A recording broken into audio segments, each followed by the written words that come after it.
मित्र हो नमस्कार. मंत्रिपद मिळाल्यावर हे मंत्री सरकारी बंगल्यात बघा अगदी ऐशारामात राहत असतात. अर्थात शासनाने केलेली ही सुविधा आहे. अहो, मंत्र्यांसाठी विस्तीर्ण आणि सगळ्या सुविधानं युक्त असा हा सरकारी बंगला असतो.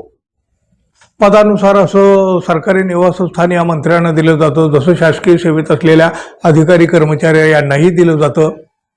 पण बघा, पदावरून एकदा पायउतार झाल्यावर सरकारी निवासस्थानं ठराविक मुदतीत सोडायचंच असतं. म्हणजे त्यासाठी नियम करण्यात आलेले आहेत, काही कायदे आहेत.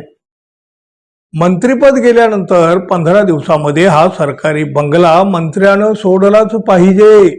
हो, म्हणजे तसा नियमच आहे. पण काही काही मंत्र्यांना या सरकारी बंगल्याचा मोह नाही सुटत हो. सरकारी बंगला अडवून ठेवतात, अगदी आपलं मंत्रिपद गेलेलं असलं तरी.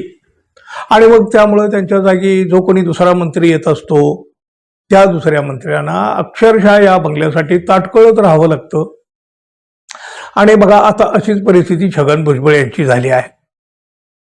बघा, प्रचंड वादग्रस्त ठरलेली आणि अख्खा महाराष्ट्र जेव्हा राजीनामा मागून मागून थकली, त्यानंतर बघा धनंजय मुंडे यांचा राजीनामा घेतला होता ना.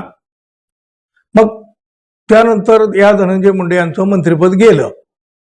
जवळपास 4-5 महिने झाले आता या गोष्टीला त्यांचा राजीनामा घेऊन, तरी सुद्धा त्यांनी अजून 7 पुढा हा सरकारी बंगला काही सोडलेला नाही. बंगल्याला चिकटून बसलेले आहेत ते.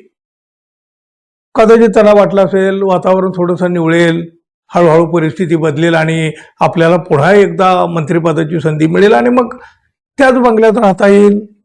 मग एवढ्यासाठी कशाला बंगला सोडा, परत घ्या, या भानगडी करण्यापेक्षा बंगला आपल्याकडे ठेवलेला बरा, असा विचार कदाचित त्यांनी केलेला असेल. आणि त्यासाठी बघा त्यांचा तसा प्रयत्न जरी असला म्हणजे मंत्रिपद पुन्हा मिळवण्यासाठी, पण तसं काहीही घडताना सध्या तरी दिसत नाही. भविष्यात सुद्धा लगेच ते घडणार नाही असं मात्र दिसतंय. मुदतीमध्ये बंगला सोडला नसल्यामुळं धनंजय मुंडे यांच्यावर दंडाची कारवाई होत आहे. अहो, 42 लाखावर हा दंड गेला आहे आतापर्यंत आणि आणखी भविष्यात तर तो वाढतच जाणार. धनंजय मुंडे यांनी मात्र आपल्या प्रकृतीचं कारण पुढे केलेलं आहे. प्रकृती ठीक नसल्यामुळं आपल्याला मुंबईत राहणं आवश्यक आहे आणि त्याबरोबरच मुलीच्या शाळेचाही प्रश्न आहे. त्यामुळं आपण मुदत वाढ मागितलेली आहे. या आधी देखील अनेक माजी मंत्र्यांना अशी मुदतवाढ देण्यात आली होती असं देखील धनंजय मुंडे म्हणतायत. ठीक आहे हो, या झाल्या धनंजय मुंडे यांच्या व्यक्तिगत अडचणी.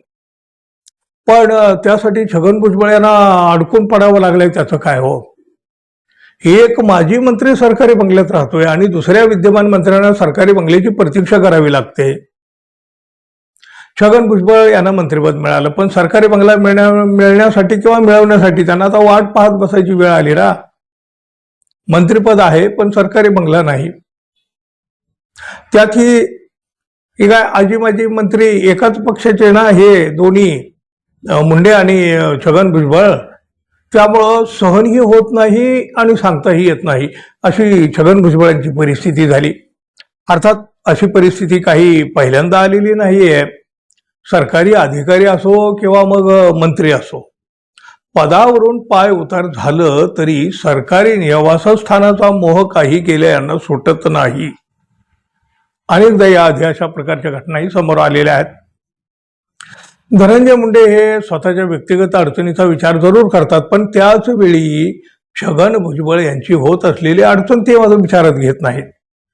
असंच आहे हो, आपलंच पाहतो माणूस, पुढच्याचा कधी कोण विचार करतो? अहो, दर महिन्याला 9,33,000 रुपयाचा दंड मुंडे यांना आकारला जातोय या 7 बंगल्यासाठी.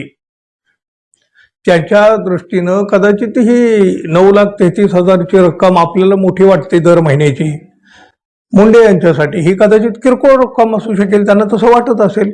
म्हणून तर त्यांनी एवढा दंड आकारून सुद्धा बंगला सोडलेला नाही ना. अहो, पण नव्यानं मंत्री झालेले छगन भुजबळ यांना आणखी काही काळ ताटकळत बसावं लागणार असं दिसतंय ना यामुळं.